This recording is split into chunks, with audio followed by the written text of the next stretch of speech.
Hello and welcome to Walking Hand in Hand with the Cancer. And this is my segment on this page called I'm Still Here. And incidentally, my wife made a t-shirt like this, white and black, with the blue flaming letters. So you can see, well, that's the title. Just in case you get confused because, I tend to talk a lot. So uh, let us know down in the comments if you love the t-shirt and if you would want one because it's not basically related to me. It's more like a statement for us cancer fighters, survivors. Anyway, it's been a while since I posted part 3, and that's mainly because I've been through quite a roller coaster with my condition, and it's only been half fun. Some abdominal pain. So, whenever I tried to get up from a chair, I could hardly get up, but I got some medicine that could help with that, and doing a lot better since I'm doing the video. So, so now I'm just sitting here with my Jason Statham beard, kind of. So, now where did we leave off? We left off in 2018. In the beginning of 2018, my wife and I got a chance to go to Denmark, uh, also so she could see where this old Viking come from, and it was pleasant. It was really nice for her to meet the grandchildren. I told you about that in one of the earlier videos, but she enjoyed it. The thing that she enjoyed the most was wind turbines. Yeah, I know. Denmark is very well known for them, but she was so fascinated. So every time we saw one, even if we were on the Danish Expressway, um, we almost had to stop so she could get a picture. So that was funny. Um, During this visit, it was a 3-week visit. In the middle of the second week, I got some abdominal pain, in my right side. I still had that. I still had that big tumor that was on the abdominal wall on my right side. So it was coming from there. And my wife was suggesting that we went home earlier, so I could, start up again on the treatments. But this was 3 weeks at home in Denmark, so I wanted to stay and get the most of it. And I just fought through and took some painkillers and rested a bit. But it was tough at some times, but um, sometimes you gotta do what you gotta do, right? I know. Um, so we got home from the Danish trip, and I started up the treatments again, and everything went better. So yeah, maybe we should have gone home, maybe not, but at least the treatments after the trip helped me a lot. During 2018, not much happened.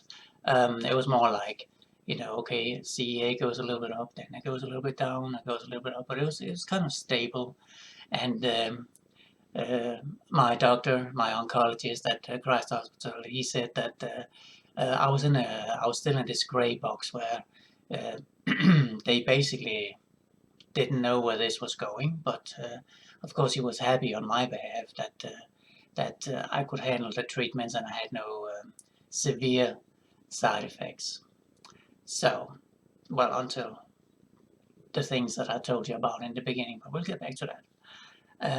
At the end of 2018, all of a sudden, that this was in the beginning of December, the very beginning, I got a very high fever. Um, we were measuring the fever and it was like 102.4, so we said it'll pass. But then we called the hospital because I got these chills, like you have a fever but you're freezing, like you were just almost naked in the snow, right? You know that feeling if you had big fevers. So I we called the ER and the doctors, and they said, they asked my wife, what's the temperature? And she said, oh, it's just 102.4. So we thought we would wait. Hey, if it gets to like above 100.4, you should go to the ER immediately. So obviously we packed up some stuff and we went to the ER, and they tried to figure out what the fever came from, but and they took, of course, the CT scans and what's it called, X-ray. So, but they couldn't see anything different inside my stomach. So that part was all good, but I still had the fevers and I was still had the chills. Um, so they decided to submit me to the hospital, so they could figure out what this was and get the fever down.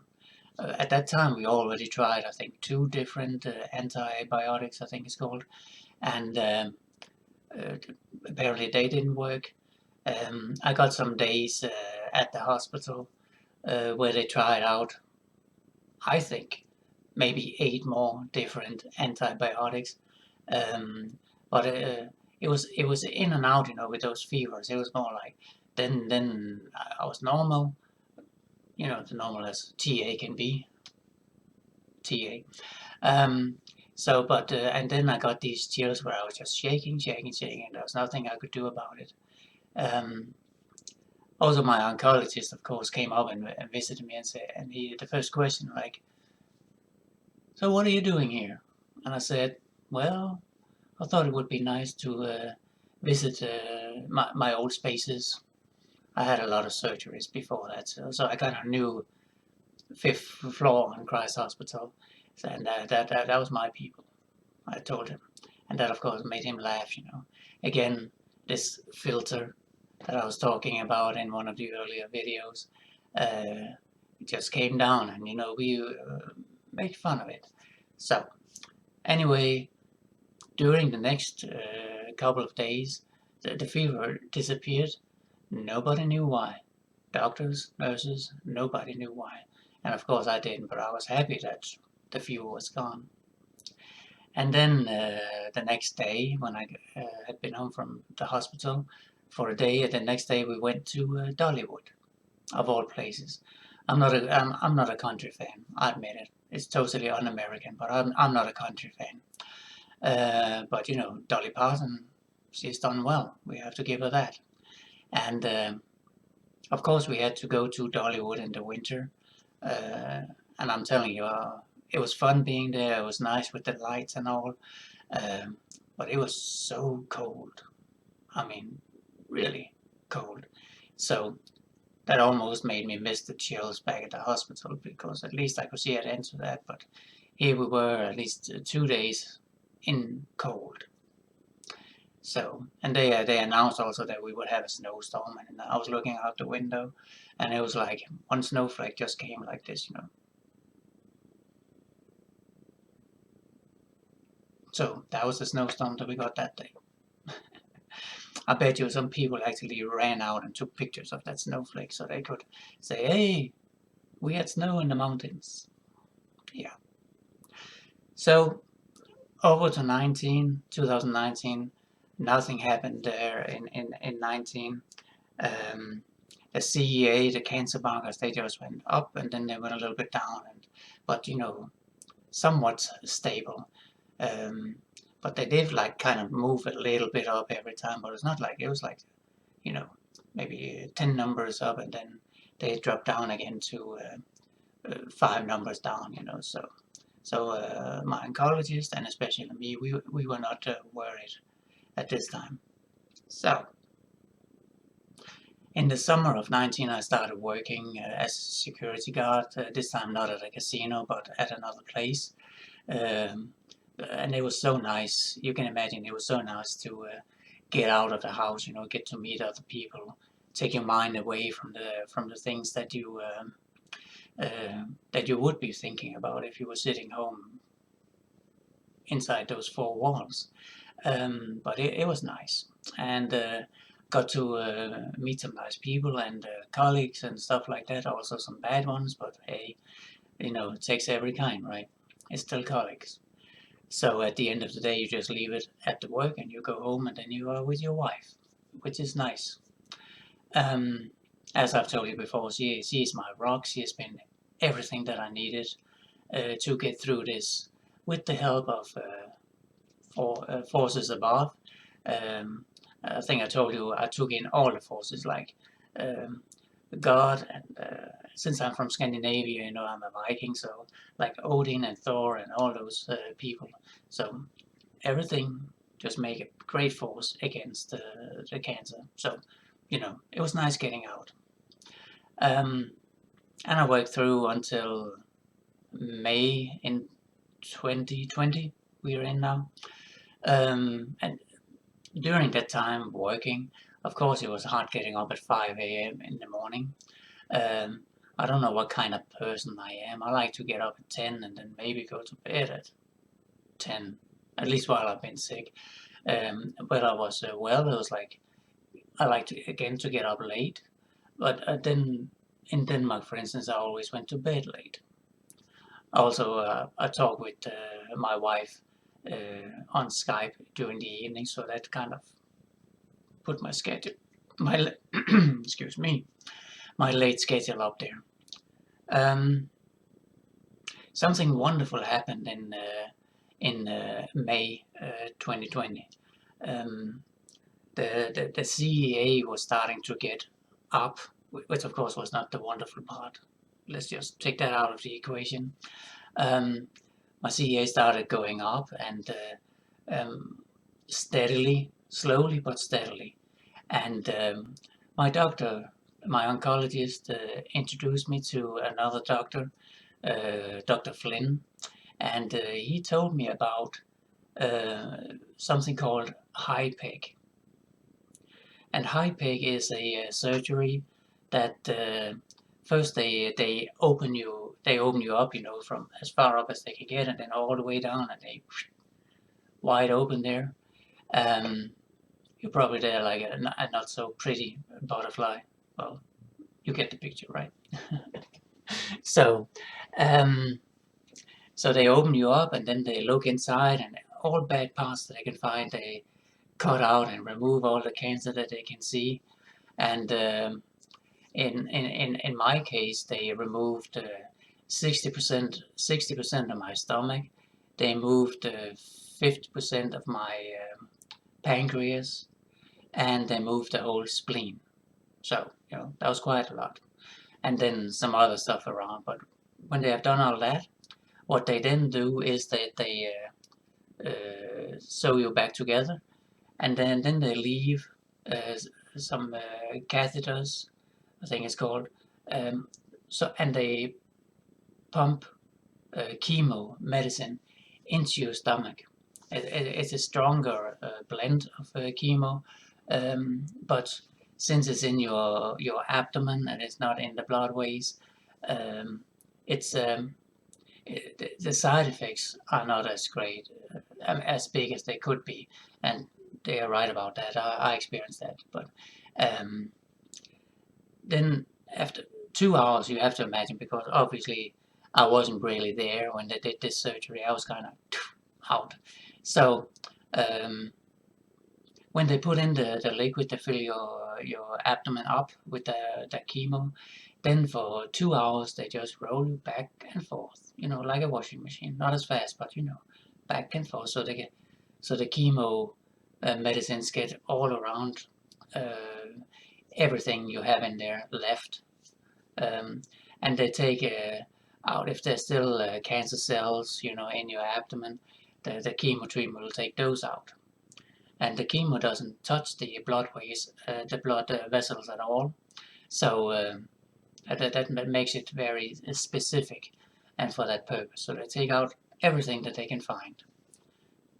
After 2 hours, they suck out the chemo again, and then they just go in and check to see if something else happened. And you can already guess that this is a long-term surgery. Mine, I was told, took about 13 hours um, before they got through all that. So that was nice. Now, moving on, when I woke up, of course I was sore all over because this turned out to be a major surgery where they took out all that stuff. And Dr. Flynn, wonderful doctor, he came in to me and said, "Oh, we took out so and so and so," and on his phone, I'm not kidding. He had pictures. So I saw like colored pictures of, cause see how big that thing is. That's why we had to take it out, and so I saw like 60% of my stomach on a picture, and it did look bad, so it was good. And I saw 50% of my pancreas on the picture, very big tumors on that one that I didn't even know about. So, and then the spleen they took out, and it didn't look good too. But you can live without your spleen, so that was not a problem. I was a little worried about only having like 40% stomach. So, but as I know now, it has turned out to be nice. It did take quite a while before my stomach was normal again. So, yeah, well, actually until this year, yeah, 2021. Anyway, I have a little fly flying around here. You can't see it on the video, but I can see it sometimes, and we don't want to breathe in flies, do we? Especially not those small ones. So, the recovery after the surgery was the toughest thing I've ever experienced. First, I had to be like after the surgery, 2.5 weeks at the hospital, and that was mainly because um, I didn't feel that I could eat enough. I was afraid, to like overdo with only like 40% stomach. It's not what you're used to. They told me you can eat and you have to eat because um, otherwise you'll lose too much weight. And I already started losing weight. I think I might have lost maybe 30 pounds just in those 2.5 weeks. Um, so that was a lot. I was worried about that. I was on nutrition at some point, those white bags that they hang up there. So I had a few days with that, so they could um, keep me well. Um, but finally the day came when I could go home, but it was tough, and I was getting stir crazy just being at the hospital all that time. But and if you've been at the hospital for more than 5 days, you know what I'm talking about. Um, Now the recovery after I got home, it took a while because shortly after I got home, some liquids, I can't remember the exact name for that, but some liquids that usually comes after big surgeries build up in my stomach. So it was like having a big, like, water balloon on the top of your stomach. So that was not pleasant at all. And it also led to some back pains and stuff like that. So if you hear a sound outside, that's some people working with something loud, drill or something. So sorry about that. If I hope you can still hear me. Um, so as I said, the recovery after the surgery when I got home, it was tough. It was tough on me. It was tough on my wife, and I just got irritated because that water. It was kind of weird having like a water balloon inside your stomach. It's not what you're used to either. So so that was very irritating, and I know it affected me on my humor and my attitude and stuff like that. And of course, also it affected my wife in the same way because if I'm irritated, it transfers to her because she always supports me. And we did have some talks with the doctors, but it'll go away. The stomach eventually will what's it called? Will take it in, and you'll just get rid of it in a normal way. So I waited and waited, and it got a little bit better during 3 months. We are talking October 20, the last half of October. So I decided that now it was time to get out of the house again and get to work. So I applied and I got to work at the same place with the same schedule. Took care of my took care of my schedule. I could work that in, so I could get to treatments and I could still work several hours actually from almost a 4-year long cancer fight, right? Um, After the surgery, I forgot to tell you about that. After the surgery, we do the blood test that they did like 400 times in 24 hours. You know how that is. Um, then the cancer markers, the CEA was at 41. So it was not, the cancer was not all gone, but I mean, I got all these 3 months of no treatments, and I could just, recover and take care of myself, and I felt good. Um, so that was nice.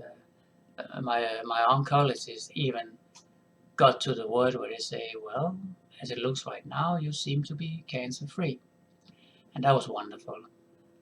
So that was the second time I was a little bit um, emotionally challenged because I don't cry a lot, but when I do, it's because of something like this that you didn't expect. Um, Also, it was the same back when I was in Dr. Flint's office, when he opened up the opportunity for me actually getting cancer free from this surgery. Um, it was such a relief. So I just straight out just cried in his office because I didn't expect it. I just thought I would be going through treatments um, the rest of my life, whatever I have left. So, started working again. Stomach was a little bit irritating, but I had a kind of a binder, that could hold up my stomach so it didn't ruin my work too much. And in November, I went down to check with the doctor. November 2020, I went down to check, and it turned out that the numbers had jumped up to like 100, which was not good because. And also we got a CT scan, and it showed that there was some lesions on the liver now. So that was a downer. Um, of course, I shared it with my wife and family and all that, but out of work, I just kept working because I couldn't feel anything, so I could easily work. I mean, I was sitting down COVID screening because 2020, on top of everything, also brought COVID, so we had to wear masks and everything. We still do, as you know, in many places. And it's the best thing to do if you do have a condition like mine. When you're out among people, you know that your immune defense is down, so wear the mask. Take care of yourself. Um, but it was a downer. It was a little bit depressing because I had hoped that if I could get to past like 2 years with no cancer and no treatments and all that, then I could maybe take it to like 5, 10. Hope was building up. But as you know, cancer is a beast, so it came back in the liver, which is not fun because liver is one of the important parts, right? I mean, yeah, you can cut stuff off, and it will regrow, but the way that my tumors were placed made it. They would have to cut off too much, and you can't go below 20% of your liver. Or so they say. I googled it. But we had to make these lesions on the liver. We had to make them smaller. So of course I started up chemo treatment again, and this time I got an explosive cocktail of chemo. Um, I got something called Avastin. I've told about that before, which gave me bleedings. But this time, since it's in the liver, it doesn't give me many bleedings. Yeah, nosebleed, but that's about it. So, and then there was the medicine that I had in Denmark called oxaliplatin, something like that. Um, and it's the one where your nerves and your fingers get all numb and tingle, and your toes can be that too. Um, and also you have this oversensitivity to cold drinks and surfaces, so you have to keep everything as, I mean, not cold, but and not very hot, but at least down there.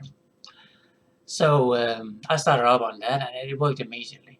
The first treatment, 20% down with the numbers. When I started that treatment, and that was after my second CT scan that I had in February this year, where the numbers also were up at 213, and that's a little bit too high to my taste.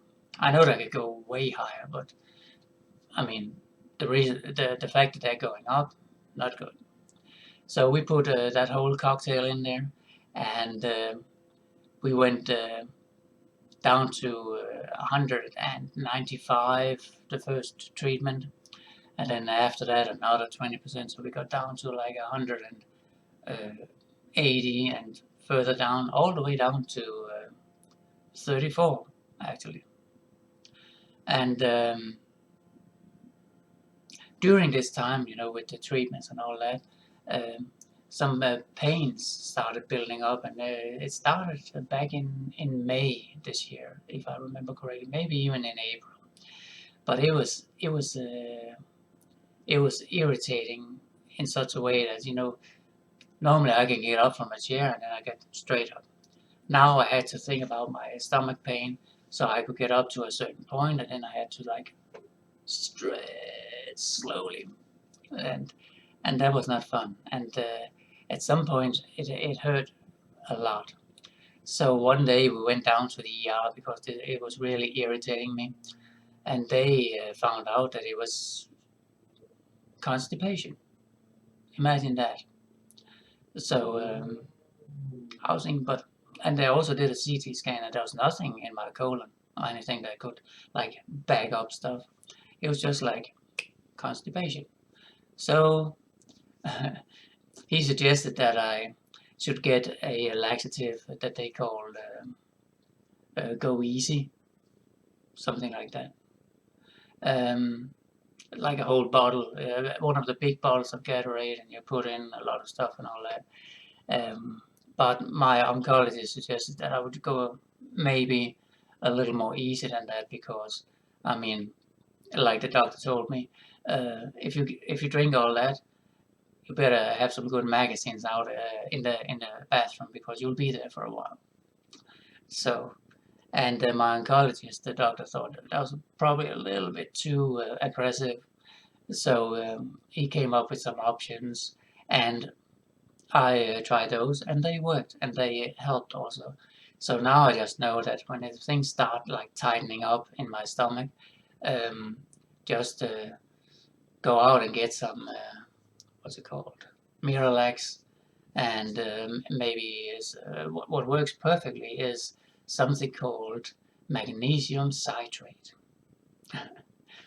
If you ever tried that, it tastes awful. I mean, they say this tastes like lemon. They have never tasted lemon. It's like those lemonades, where you forgot to put water in and you just drink the lemonade by itself. It's that bad. And they had another taste, but that was the same thing. So, but it works, and it works plenty. So if a Miralax doesn't work, go over to the magnesium citrate, and that will blow you out immediately. And I mean, blow you out. And you might be sitting out there for a while. You might even get in contact with something you ate when you were a kid, like the chocolate cake or something. But it'll work.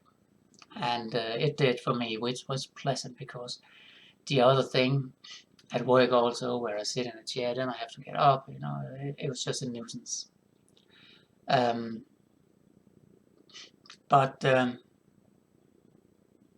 that's where we are now. The numbers went all the way down to 34, as I told you, and I'm going on with some with these treatments. I have 2 treatments left now. So now we are actually talking July 16th, 2021, and last treatment I had, my numbers went up from 34 to 48. So obviously I'm hoping that was just a glitch, so they will come down, maybe not the same amount, but at least down next time. I've had some problems with potassium, which is very important, you know, if you want to keep your heart and all your muscles rolling, and you know your heart is a muscle. So I'm on medication for that, but it's doing well, and the numbers are going up there too. So that's good. And this is about it. You are up to date. I'll put links to the HiPec surgery so you can see like an animation of how it works. The animation that I found is starting after the surgery, you know, where they pick out all the bad parts. But then you can see how they do the HiPec thing.